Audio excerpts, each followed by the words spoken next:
طرف سے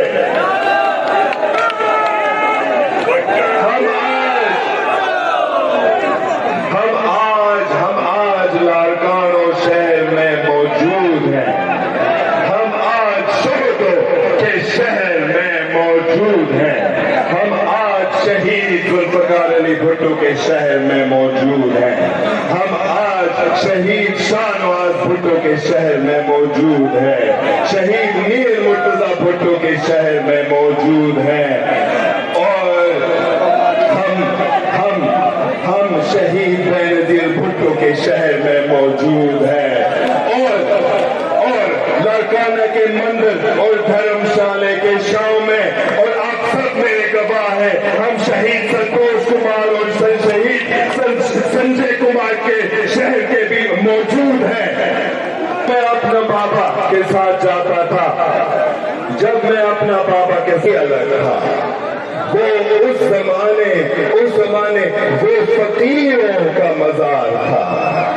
فقیروں کا مزار تھا. کوئی چھت بھی نہیں تھا، کوئی کچھ بھی نہیں تھا. بس سن کے فقیر، چاہے گرمی تھی، چاہے سردی تھی، چاہے بارش ہو رہی تھی، ہم بیٹھتے تھے اور شہید ذوالفقار علی بھٹو کے مزار پہ دعا مانگتے تھے، فاتحہ پڑھتے تھے. آج انہوں نے اس کے اوپر کیا محل بنایا؟ کس کے لیے انہوں نے محل بنایا؟ تمہارے لیے محل نہیں بنایا. کیا لاشوں کے لیے محل بنایا؟ انہوں نے وہ محل بنایا. شہید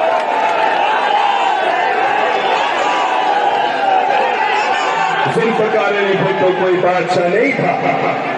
ذوالفقار علی بھٹو عوام کا نوکر تھا، اور ہم آپ کے بھی نوکر ہیں. شہید میر مرتضیٰ بھٹو بھی تمہارا نوکر تھا. وہ پورے پاکستان، پورے سندھی عوام کے نوکر تھا. چاہے مسلمان ہو، چاہے ہندو ہو، چاہے مسیح ہو، چاہے سکھ ہو، ہم تمہارے ہیں. ہم آپ کے خدمت دینے والے ہیں. ہم آپ کے غازی ہیں. ہم آپ کے خادم ہیں. اور ہم اپنے آخری سانس تک تمہارے لیے لڑتے رہیں گے.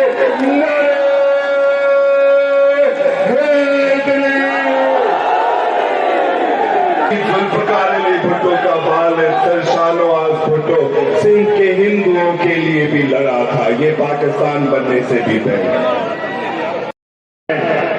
اپنا چاہے سندھ تمہارا ہے، مسلمان اور ہندو سندھ تمہارا ہے، اور ہمارے دریائے سندھ ہم دونوں کے لیے مقدس ہے.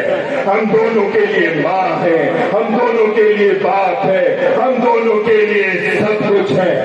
مگر دکھ کی بات ہے کہ بہت سارے ہمارے بہن بھائیوں 1947 میں سندھ اور پاکستان چھوڑ کے پورے دنیا میں پھیل گئی ہے. اور ایک شرم کی بات ہے کہ آج موجودہ سندھ میں ہمارے سندھو برادری لوگ آج تک بھی جا رہے ہیں.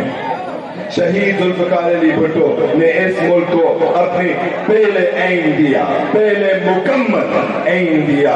اور اس عینی کمیٹی میں ہندو بھی شامل تھے. بہت سارے ہمارے ہندو برادری کے دوست بھی شامل تھے. بھگوان داس یہ بھی سندھ کے غازی تھے، یہ بھی سندھ کے بہادر لوگ تھے. انہوں نے آپ کو قانون بھی دیا. ان کا بھی ہاتھ ہے ہمارے آئین میں.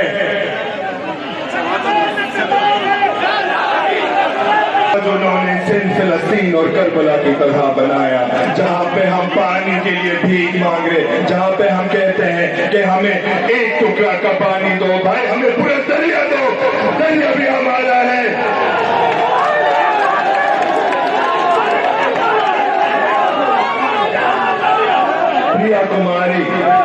پریا کماری سندھ کی بیٹی ہے. پریا کماری ہم سب کی بیٹی ہے.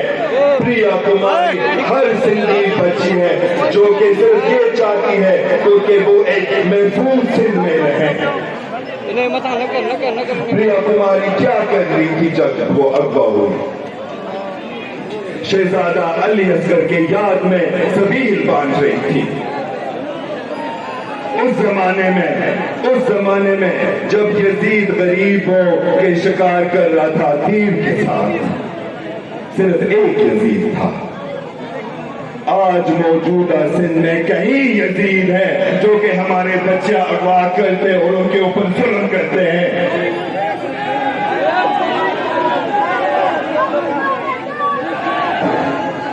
ہمارے میر مرتضیٰ بھٹو کے آفس میں جب ایگزائل میں تھا، جب اس سرکار نے کہا کہ تم جاؤ اس ملک سے، اس نے کہا کہ میں جاؤں گا مگر میں اس ملک کے لیے جد و جہد کروں گا.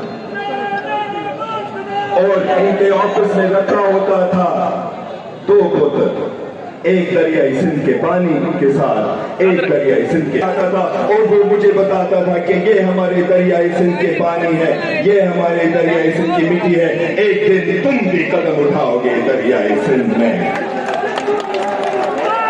کی ریڑھ کی ہڈی ہے، ہم سب کی ریڑھ کی ہڈی ہے، اس لیے وہ دریائے سندھ کو توڑنا چاہتے ہیں تاکہ جائے، مگر ہم ان کو یہ کرنے نہیں دیں گے. ہم کھڑے ہو جائیں گے اور ہم جد و جہد کریں گے اور ہم ان کے مخالف میں جد و جہد کریں گے.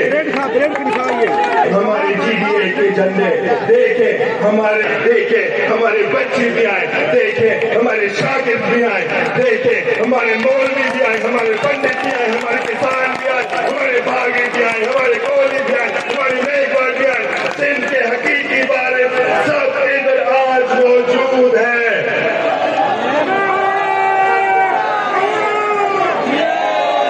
سندھی عوام ہم چھین لیا، انہوں نے ہمارے لوگ چھین لیا، انہوں نے ہمارے ریت چھین لیا، انہوں نے ہماری مٹی چھین لیا، اور پھر انہوں نے کہا کہ صحیح ہے، انہوں نے کچھ بھی نہیں کہا، ابھی ہم ان کے پانی دیں گے. مگر تم سب نے کہا کہ نہیں، حد ہو گیا، ہمیں بھی جینے دو، سندھی عوام کو بھی جینے دو، ہماری جان بھی قیمتی ہے، دریائے سندھ کو بھی جینے دو، بلند کو بھی جینے دو.